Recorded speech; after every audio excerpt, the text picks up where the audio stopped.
மீனராசி. மீனராசிக்கு இந்த வாரத்தில் பார்த்தீங்கன்னா 11வது வீட்டில் இருக்கக்கூடிய புத பகவான் 12வது வீட்டுக்கு விரயஸ்தானத்திற்கு வருகிறார். ஜனவரி மாதம் 29ஆம் தேதி ராத்திரி 12ஆம் வீட்டுக்குள்ளே போகிறார். அப்போ பிப்ரவரி மாதம் 1ஆம் தேதி வரைக்கும் பார்த்தீங்கன்னா மீனத்துக்கு எப்படி இருக்குன்னு கேட்டால், மனசுக்கு பிடிச்ச விஷயங்கள் நடக்க போகுது. மனசில் யாரையாவது ஒருத்தவங்களை சந்திக்கணும்னு நினச்சிருந்தீங்கன்னா அவங்கள சந்திக்க போகிறீங்க. உங்களுடைய பலத்தை அதிகரிக்கிறதுக்கு உங்கள் மனசு பிளான் போட்டு தரப்போகுது.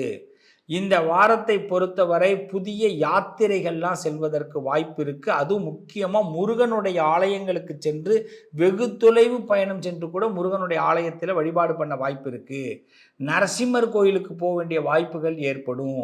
அதனால் எதிரிகளையும் துரோகிகளையும் அழிக்கிறதுக்கு என்ன பிளான் பண்ணலாம் அப்படின்னு வியூகம் வகுக்க போகிறீங்க.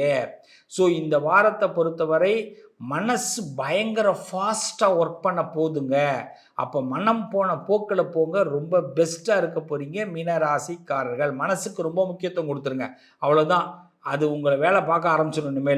இனிமேல் உங்களை உறங்க விடாது.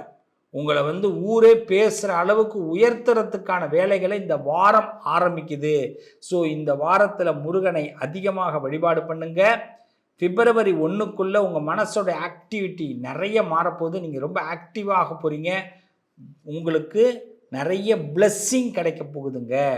ஸோ தை மாதத்தில் இதுதான் ஒரு பெஸ்ட் வாரமாக உங்களுக்கு அமையுது. இந்த வாரத்தை என்ஜாய் பண்ணுங்கள், நல்லது நடக்கும். எதிர்பார்த்த இனிப்பான செய்திகள் கண்டிப்பாக மீனராசிக்கு வந்து